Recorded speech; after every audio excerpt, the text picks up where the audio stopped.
Hi guys, welcome back. I am Shani, the Alkaline Witch, and I am here again to talk about food. Today, I woke up with this idea to make this video, and I didn't really think through what I was going to say. And it's about food and trauma and how we project a lot of our issues on food, and also how to heal that trauma.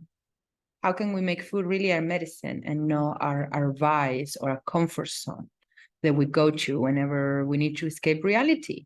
Because it's legal and allowed and even incentivized by society. We think their addiction and our really toxic relationship with food is okay. It's normal.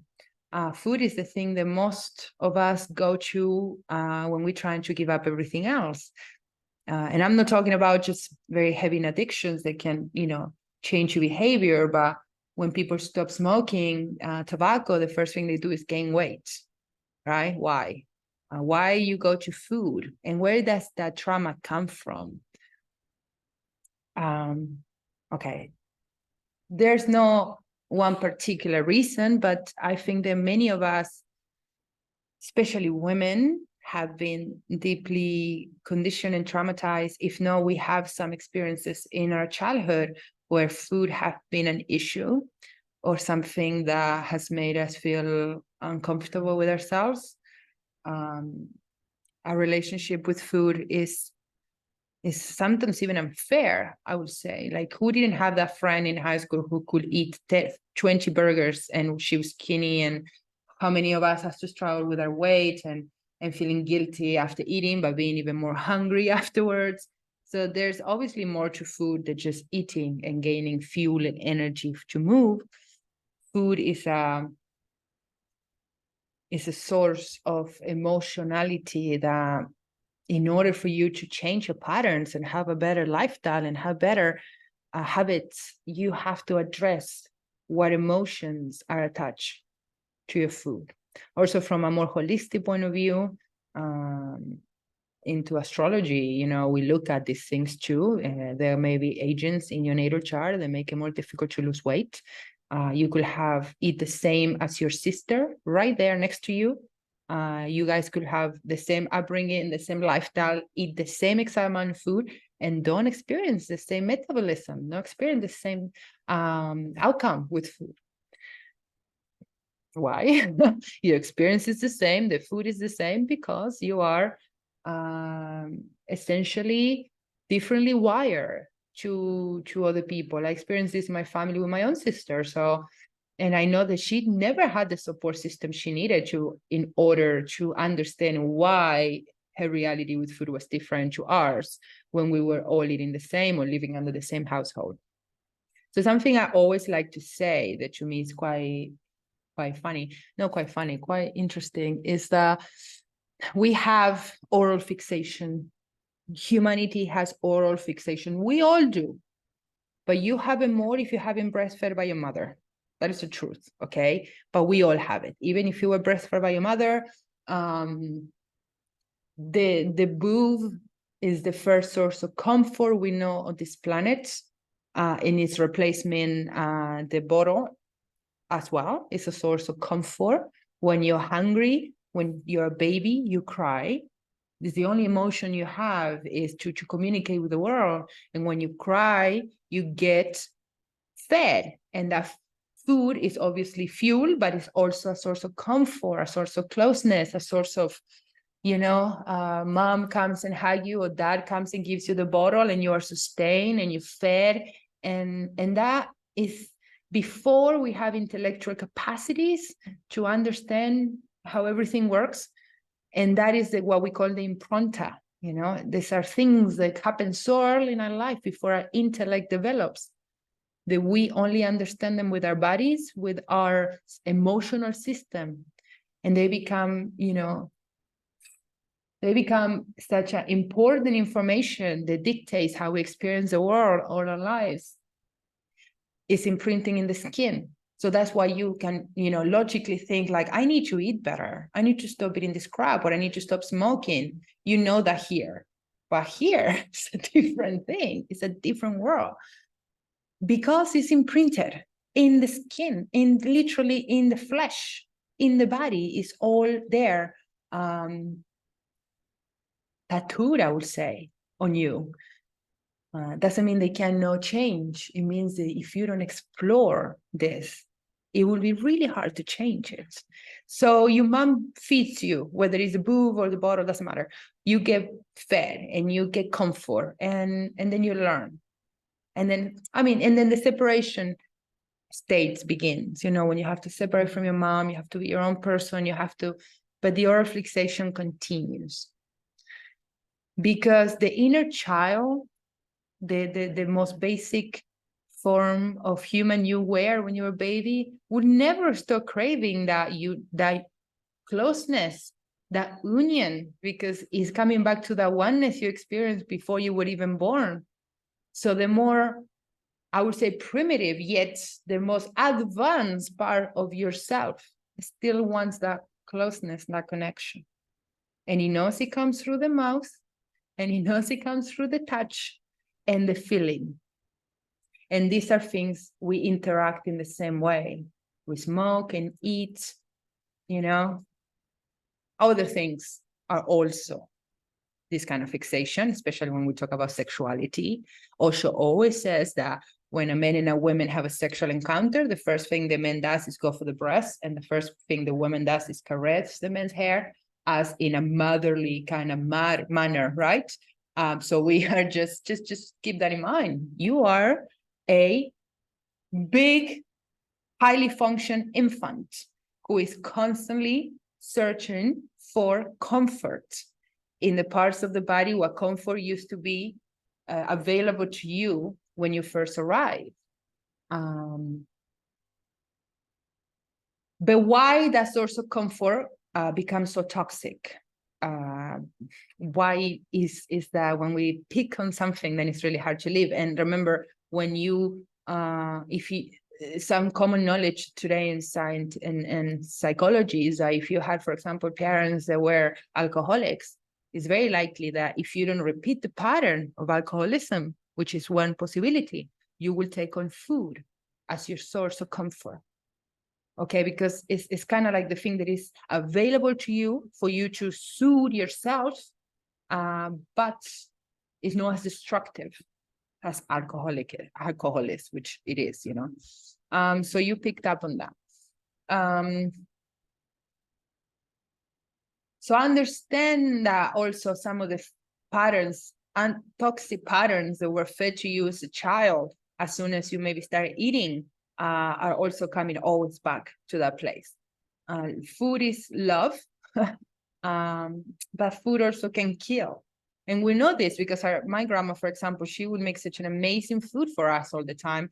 She would get up so early, cook so much for everybody to make sure that the family was happy, and they kept coming and they kept loving her. But the food was so toxic that it was so toxic for us, and we were so addicted to it that her love was unfortunately slowly destroying our bodies. Don't tell her that, please. Don't ever tell her that. I would never be able to tell her that. I think she knows now that my life changed a lot, but I feel like there's good intentions, but the patterns are so toxic, past generation to generation, that it's really hard for us to address. Where can we make the cut? What is okay, what is not? What is stopping me from giving myself the right nurturing? I went to a nutritional talk one, and an older woman said she just can't drink water. She just doesn't like water, can't drink it. And the therapist said, well, you need to analyze what part of yourself, why you don't love yourself enough to give yourself the most basic necessity, which is water and healthy food. Why you don't love yourself enough? That is the bottom question always. What things happen along the way that have made you deprive yourself of self-love, in order to really understand what is good for you and what it isn't, what is attachment, what is not. You are a giant baby in search of soothing all the time. And you come back to the things that soothe you when you were a baby, when you were a child. Maybe when you were a baby was the bottle or the boob, but then when you become a toddler, there were other things that soothe you, other foods they suit you as well. They also are deeply now attached to you. And when life gets hard, when things don't go as you want, when you're having a bad day, when you come back from work and work was crap, when your relationship is crap, when this is you can, you go to that comfort place. You go there because it just makes you feel like a child, like a baby again. And you're waiting for the soothing, soothing, soothing. Mom is not coming, dad is not coming, so at least I got the food. And if it's a breastfeeding or a bottle issue, if it goes that far back, then you got the bottle. Then you got the bottle. And if you don't drink, because maybe in your household there was no drinking, then you got the smoke. I got that. I had that. Then you got the smoke. And if you don't have smoke, because nobody smokes, because you're a healthy person, then you got the food. Busy my hands, busy mouth. All of this is, we need it busy. We need it occupied, you know, because it's craving, going back to the little child form. And we experimented the world through these senses. So we need to soothe ourselves in that way, right? And if you don't have food, you have other things like, you know, could be masturbation, sexual, other things. It could be gambling. It could be drugs, obviously, heavy drugs. It could be anything that can soothe your hands and body, because we have an oral fixation, right? That is one of the reasons we have a toxic relationship with food, and we will keep perpetuating unhealthy food habits. But another reason, a more real reason, is many people is shame for the food habits. As children, we may have not been given the best healthy choices for us, and at the same time being shamed for being in certain ways. I know that for most people, they have had a comment made about their looks or about their food habits that has created, especially as a child, especially if you're the only one in your family that experiences these things, you have been shamed and you have been wounded in your self-esteem enough that now food is the absolute enemy, yet the only thing you crave. For example, and also about the worthiness, right? When I was a few years ago, I used to really want to feed my children healthy food, and I used to spend a lot of time shopping and buying and going and this and that. And I would make them these really nice meals, my partner too, you know, and it would all be already cooked there. And then as soon as they were in bed, I put them to bed, my partner was working, I would go to the fridge and I would make myself a ham and cheese sandwich with mayonnaise, which is what my family fed me most of my childhood, okay? Yes, I had other food as well. My grandma's a great cook, but most of my childhood consisted of bread, ham, cheese, mayonnaise. Bread, salami, cheese, mayonnaise. Bread, matambre, jamon, whatever you want, mayonnaise, a ton of it, and white bread. And every night while my life was crap and I had issues in my relationship, issues in my motherhood, issues with my family, issues with life in crisis, postpartum, all that stuff that is so messed up. When I needed the most to have good energy, to have a clean mind, clean body, eat, give myself the right nurturing, I will be giving myself the worst. Even, and sometimes people will say, if I knew how to cook like you, I will eat healthy. I was cooking like me. I was living, making amazing food, yet I was unable to eat it. Why? And that's one of the things that really triggered my change and my thinking, like, why can you not eat that food? Why you need to just give yourself such a, not even a quality ham or a quality bread? It was the absolute worst. Because I'm not worthy of healthy food. I can be better than the people that made me. I can want to change for myself and be better or healthier. I am not a good partner. I am not a good person. I am not a good mother. I don't deserve this stuff. I'm just going to make it for other people. So they think I'm worthy, I'm good, but I'm not. Inside core is not aligned, and I am not feeling worthy of the best nourishment that my body needs and can receive. And the reason I know that that trauma has been healed or is healing in me is because the only thing that I spend all my money in now is in healthy food. I don't think about it anymore. I don't, because everything else has fallen into place. So I don't only feel I need the best and I deserve the best, I want the best. And it's constantly a reminder to myself when I fall off the wagon, when I think like, oh, I've been very good, I can give myself a treat. I always pay for it. And I always come back to a place of illness and feeling low and feeling uncomfortable in my own body and dealing with all these sorts of aches and feeling parts of my body in the wrong ways, feeling the heartburn, feeling the headache, feeling the stomach ache, feeling the back pain, or you know, all of these feelings that I don't live with anymore, that I used to be so used to having. So my trauma with food was there. I stopped smoking tobacco. I never really drank alcohol. Why was food so toxic for me? Why did I have such a toxic relationship with it? Well, of course, you know, everything I just said. I'm a baby trying to soothe myself. I am trying to go back to the mother womb. I need all of these things. More so, I don't know who I am. I don't know what my purpose is. I don't know what level of trauma I have and how to address it and heal it. I don't know anything because I'm living for the outside. And the only thing the outside can give me to stop questioning myself and all the things I don't know about myself is soothing myself with distractions. Distractions. Food is a distraction. Food is a distraction. Nurturing, nutrition is something needed. I used to, for example, cook for hours, make pasta, homemade pasta, 4 hours of work, cleaning and all that, for something that it wasn't really healthy for me. So this is a weird relationship with food. It's a very weird relationship. So I recommend that you go into your past and do a timeline. That's the best way to heal a relationship with food, is to start a timeline during your meditation, during your visualization, a timeline of your relationship with food. When I was born, was I breastfed or was I bottle fed? What was my relationship with my mother, with my food? Was my food attached to a sense of nurturing? Did my mom only pay attention to me when she had to feed me?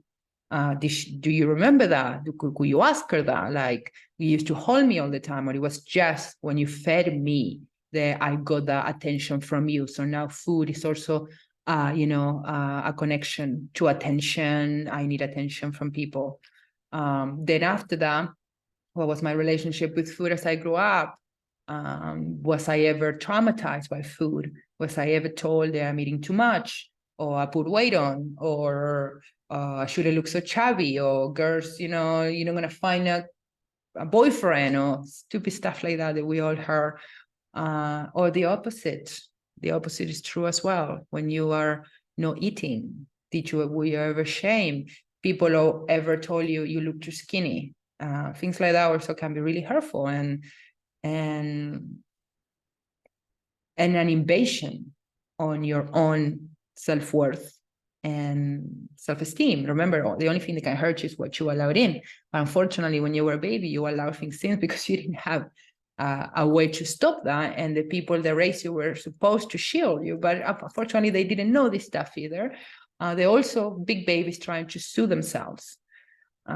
So a timeline is really good idea. And also, as I always will say, visualization, affirmation, meditation, all of these things that can really help us trigger change in our subconscious mind, talk directly with our subconscious mind, and fix any issues we may have with food. But think about that. Think of yourself as a bit toddler with your mouth always in need of, my mom used to say, and realize that you always need to have something in your hand. And if it's not a beer, it may be a coffee. And it may even be water that you are addicted to. You don't need to have a bottle of water with you all day. You need to consciously drink water. Okay, find the times of day when you need to drink water. Of course you do. But I've seen a lot of people, I'm going this, and if I don't have this in my hand, I don't know who I am. And this is an attachment. Okay, this is an attachment, an unhealthy attachment to even water.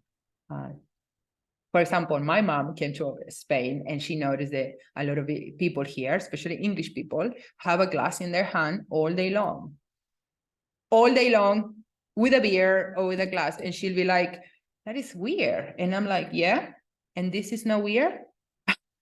This is called a mate. We drink this in Argentina. We pass it around. It's a tea. You drink it like this. And then you pass it around. You fill it again up and then you pass it around. So it was so funny because she thought that they had an attachment to their glass. And I am here like, and you don't need to keep your mouse and hand busy all day. Literally something that you meant to just hold it like this all day. This is an attachment as well. This is totally an attachment. Find your time to drink this, make it a conscious habit, and then let it go. Let it go all the next of the time. You know, enlightenment and evolution is about letting the attachment goes, you know, and food is not something that you probably can let go completely, although there are people that will disagree with you. They live off prana and vital chi energy, but it's not something we are going to do in this lifetime, let's be honest. So at least let's make food a fuel, an activity that we must do to encounter our best energy, but no more than that. And in order to do that, to heal that, you have to find the points when food became toxic in your life. Food and drinking became toxic, and I'm sure you will find them. We all will find them because we all have them. This is not just you. This is all of us. Food has become so processed and toxic, and our modern life is also pushing you. It's not just from the past that this trauma is coming. It's coming from the future and the present as well. Because it's telling you, you know, you need to have a career. You have to have a house. You have to go out, exercise, get up early. All of these things we have to do to feel like a functioning human being every day demands that something needs to be sacrificed. You're not a super person. You don't have clones. You can't do everything. And unfortunately, normally the things that we cut back the most are the things that we need the most, right? Rest, entertainment, good food, good habits. So people cut out cooking and they just eat whatever they can. And then, yes, with time, diseases appear, problems appear, disappear, because this is the one thing we cannot cut back on, our own nourishment, our own self-care. I'm not saying you have to be 100% this and that and never eat out or anything like that. Of course, no. Sense of pleasure is also important for health, you know, and enjoying sometimes. But what is enjoyment and what is addiction? Can you try new things? Can you go to new places? Can you fast a little? You know, those are the kind of things that can show us if we are attached to food and how to cut those attachments to it. But eating is never just eating. Never. And for me, it's a hard process. Sometimes I really fancy just not giving a crap and eating something easy and already made. And you know, I'm in my house, I only have pretty much, except for some, you know, healthy snacks, like it could be nuts and dates and, you know, fruit that I can quickly just grab. If I want a made up, you know, dish, I have to make it because all the ingredients I have are raw. And I think like, oh shit, we should have something ready made that is easy. But where there's a proficiency, there's also a deficiency. And if you do that, then you're left. So yeah, I'm back. That is my video for today. That is my proposal for you today is to look deep why there could be negative attachment to food. What was your experience with food since the moment of birth? What things may have happened along your life that made you make food into your comfort zone? And when are the times of your life or your day or your month when you are using food as a relief, as a agent of evasion, to take away from the moment, right? Because in the moment, sometimes we're uncomfortable, we don't like what's going on, we have issues to deal with, or even sometimes what we experience as boredom, not having anything to do. Usually we depend on substances and we exacerbate these addictions when we are not doing enough inner work to be engaged in the now and happy with the way our life is going. So it's all connected. That's what I mean to say. Your search for purpose is connected to your habits, and your habits are connected to your search for purpose. And it's in that search, in that inner work, when you start aligning yourself, when you start discovering yourself, that you really become aware of what is food for fuel and what is food for emotional aiding. And making that distinction can really help you make right choices. Sometimes when I feel a bit low, all I crave is a bowl of pasta like my grandma used to make me, or something deep fried like my dad used to make, or a piece of chocolate cake. So you just drawn to the things that used to make you feel good in the moments that you felt bad, as a sort of relief, painkiller. So what I do in those moments is I try to come back to myself. I try to really think or feel what's wrong with me right now that I need this. What's going on? Why am I using food as a reliever? Because it's an indication, it's a symptom as well, right? That if we are tired and low energy, and then on top of that, we don't make the right choices. That is somehow it feels in the moment that eating that food that you really crave is going to make you feel better. It's like going like being shop addict or gambler, or you feel like it's going to help you, and then you eat it and you feel worse. It's like casual sex, guys. Casual food is not good. It just leaves you feeling used, empty, degraded, unworthy of your own self-care and love. So I just try to really find an option. Like, for example, giving up coffee was really hard. It was one of the hardest things I had to give up, much harder than meat. And whenever I still, it's been a year almost now since I had coffee the last time. And sometimes I still, in the morning, especially, get that like coming back, like, oh, I could really use a coffee right now. And so in those moments, what I do is I force myself to have a big glass of water. And then I force myself to have a piece of fruit. Because fruit is going to raise your vibration like that. And it's going to make you feel really alert and good and happy. And you're going to be so glad that you did that instead of going for the coffee or going for the croissant or the donut. It's going to give you energy that lasts, and it's going to really uplift your vibration. And that's not just going to make you feel good physically, but it's going to make you feel good mentally and emotionally and spiritually. Fruit is the highest vibration of food. Nothing can beat a piece of fruit whole, not juicing.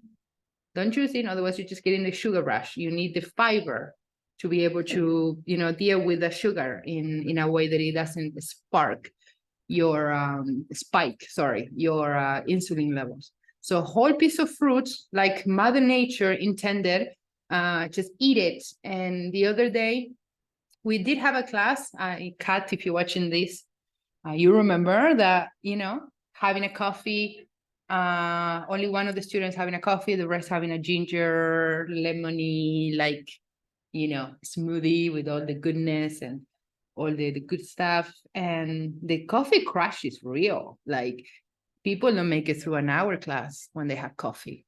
At first, the body needs it. You drink it, you're like, ping, 20 minutes. And it's not even a good ping. You know what I mean? It's not a focused ping.